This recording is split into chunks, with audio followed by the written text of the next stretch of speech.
Hi, Owen. Great to meet up on the range yesterday despite the rain and do a little bit of work on your game. Once again, we're looking at the takeaway during your golf swing, but more importantly, the role of the left wrist and the way the left forearm should work during your takeaway and the effects that's having on the rest of your swing.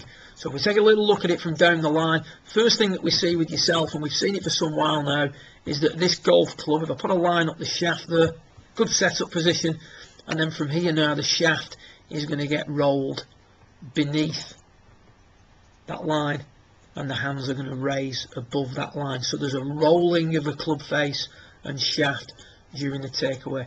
This produces a very flat set position and also encourages the arms to disconnect from the body, which can lead to the shank.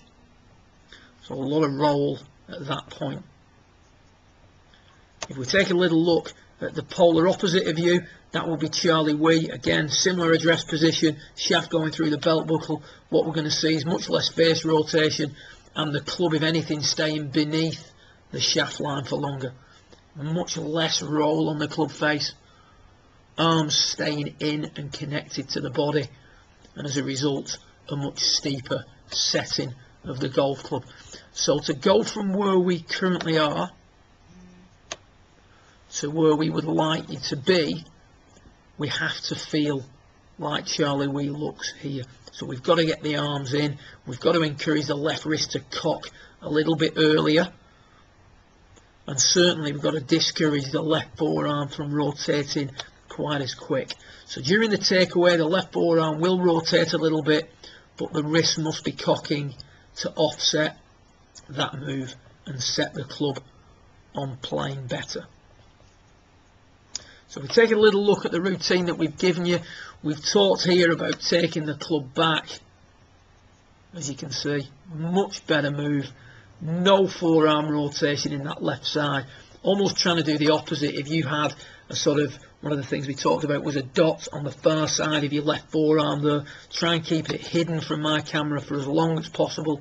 You can see as you do that, much more like we're seeing with Charlie Wee. If we put the line up the shaft,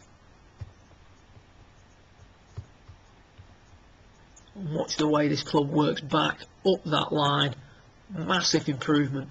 You can see there now, if we stop you here, the left arm is in much more than what we see here. Whenever the left arm separates from the chest and drifts out, that's running the risk of moving the neck of the club towards the golf ball. So vastly improved golf swing here, third sequence along.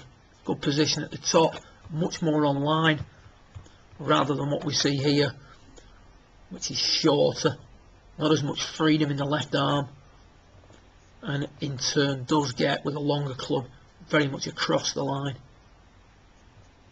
So big difference there just by working on one piece of your golf swing. So it's the cocking or the loading of the left wrist to offset the rotation of your left forearm.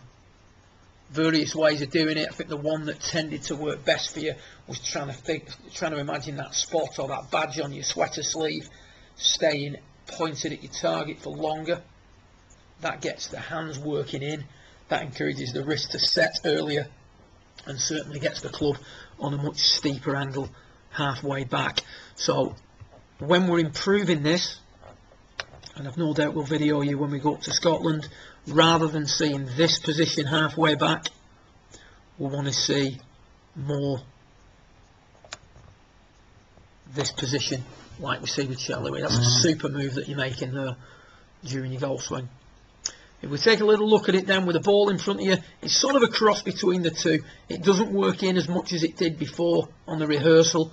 It sets a little bit steeper than it was doing previously. You can see there that the shaft is just above your right forearm, whereas here it's right through the middle of, or even slightly below your right forearm. So there has been a change, but it's not as drastic as we see here on this screen. This is the swing we want to be making. Third swing along from the right to the right. At the top of the golf swing now, as you get there, quite short. This one, a little bit more freedom. Wrists have already started to set, which is why the club's travelling a little bit further. But again, not quite as far as we see on that one. So as you get better at producing that first move away from the golf ball, and it's going to take you down, go through your rehearsal again. As this move improves, then the rest of the swing will improve also. You can see there, you're a compromise between one extreme and the other at that point. So we've got start of your lesson on the far left, end of your lesson on the far right, ideally where we would want you on the middle two screens. Much more arms in, club out, earlier setting of the left wrist, or incrementally setting. Left wrist is setting gradually throughout your golf swing until you reach the top. Good luck with it. Look forward to playing some golf in the next week or so, and hopefully the weather brightens up and we can enjoy ourselves without the need for waterproofs. Good luck. See you soon.